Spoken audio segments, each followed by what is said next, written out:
Hello YouTube, it's gopernoper, and today I'm talking about one of my new cameras.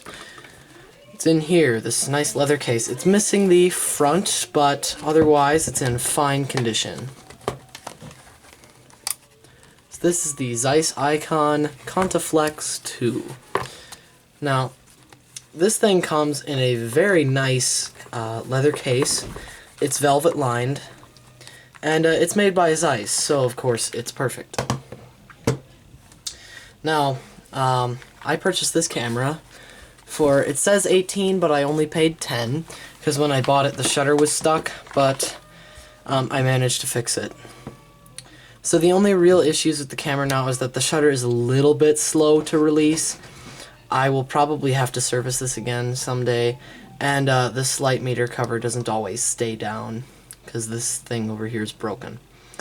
Other than that, the camera seems to be in fine shape. Oh, and one of these locks on the bottom doesn't always work. Otherwise, everything's just fine on it, and I'm going to talk more about the camera itself. So this camera has the Carl Zeiss Tessar 45mm f2.8 lens, and I don't know the exact specifications in terms of groups, but, you know, it's a very nice lens. So right around here's the focusing ring, and it's a front element focusing lens. It's not unit focusing. You have the focusing scale in feet up here, and down here is meters. And this is actually rather easily adjusted. You just loosen the two set screws, and you can rotate it around to whatever your liking is. Now, this camera is incredibly similar to this camera right here, the Contaflex 1, because they're essentially the same thing. However, this one lacks a light meter and this one has it. Both of them actually have cold shoe capabilities, it's just that this one came with the cold shoe. So right here you can see the shutter speed selection dial for the synchro comper shutter.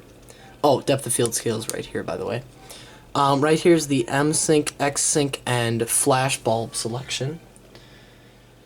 Hold on a sec.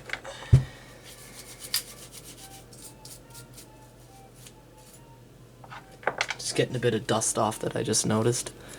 But yeah, you can see the light meter cover really doesn't want to stay down on this thing. At least I can put it like that.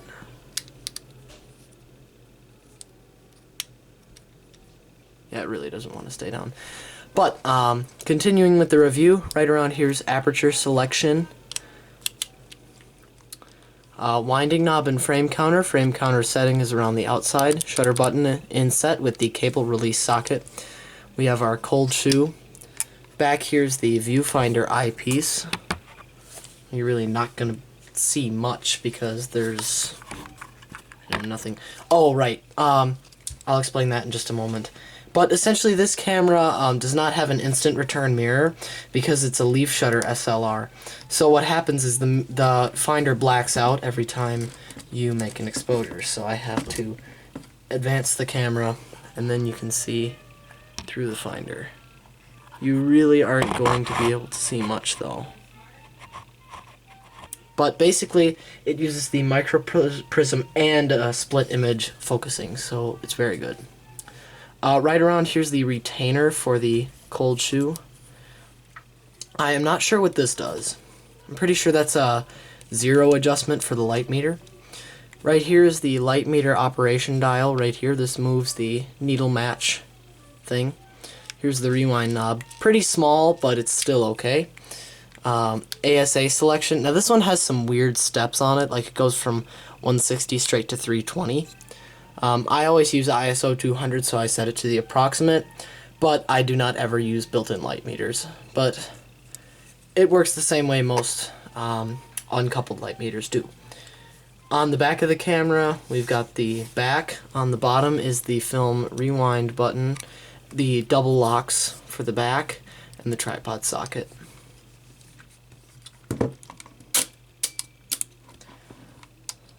So, let's open her up.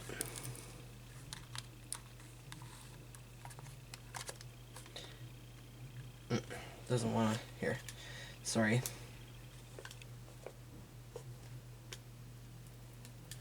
It's weird that lock started working all of a sudden. Okay, so we have to be careful when you open this thing up because this spool is removable and is rather easily lost. Luckily I have 2 of them. So, if we look inside, we can see right down here, I believe, is the tensioning adjustment for the auto stop down mechanism, which is very interesting. But basically what happens is when you wind the film, this dark slide here comes down, covers the film while it's advanced, and then the shutter blades and the aperture blades open fully through the front of the camera. And this is very easily displayed just by winding the camera. You can see the shutter blades open up to allow a view path through the finder.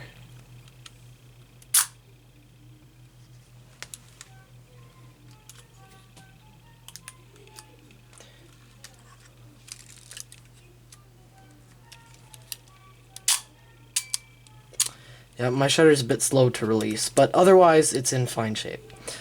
So, I'll show you real quick the light meter works too, while I've got that open. But anyways, I'm sorry, I know this is going to be a long video, and I'm kind of rambling and jumping around a bit, and it's all unscripted. I'm just sort of, telling you whatever comes to mind. But essentially, this film spool goes right here, film canister goes here, pulls across, and fits into the slot. So nothing unusual. It's how all of the most of the Contax cameras load, but very simple design, and it works well. Also, I'm pretty sure you can use special Contax designed film canisters that go straight from one to the other with no need to rewind. But to reattach the back, basically place the back on top, slide it up, and lock the locks. Like I said before, this lock does not work properly. It only works some of the time. Like that time, it worked just fine. Basically, when you're rewinding, you push this in. Sorry, there's a lot of background noise because my brother is taking his nighttime shower and my sister is practicing her flute. Oh well. Siblings. Yeah.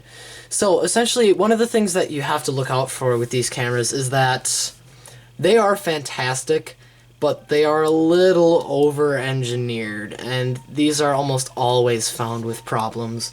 The 2 I have do not work completely properly. This one does function, and it is usable, but not so much for like fast motion photography or like random candid shots, because you don't know when the shutter's going to go off.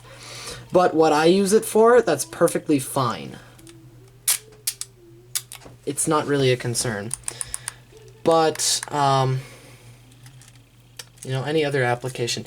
Obviously, there's the old issues with the leaf shutter speeds going out of time. This one's pretty okay, just the 1 second speed is pretty sluggish. Everything else is pretty close. Obviously, you have your dead selenium cells, but that's not too big of an issue. And then there's the major one. This thing's double shutter is kind of unreliable. The auto stop-down mechanism gets oily very easily, and it's very hard to repair because it's sandwiched between the shutter and the body of the camera.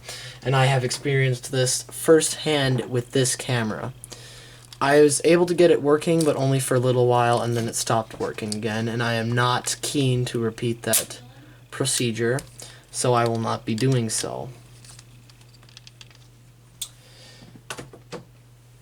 There are a couple of winding mechanism issues, but those are pretty uncommon. But most of the stuff that you just normally look out for when you're buying a camera. But if you can find one of these in good working shape, it's gonna cost you. These cameras are not cheap. If you can find one like I did, an estate sale find that either sort of works or doesn't work at all, and you can fix it up and get it working, that's great. It's really an awesome camera to have. Obviously mine still has quite a few issues, but I still am happy to have it, and will use it quite a bit. Oh yeah, and then of course there's the jammed self-timer thing.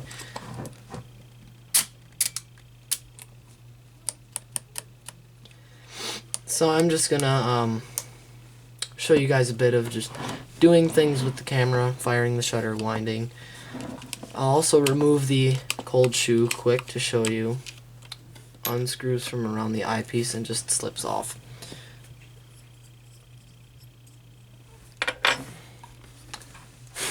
I've got to clean inside this ring. Quick tip for you. A toothbrush is fantastic for cleaning old cameras, especially one that's only bristles like this, because, you know, it can get into all the tight spots. You can moisten it if you need to, and it's almost impossible to damage the finish using one of these because the bristles are so light and flexible. It's very nice. It's great for getting dirt out of the very hard to reach spots. And yeah, it's a good tool to have, something I'd never known until I read it on Matt Denton's website. But yeah, that's a great tip.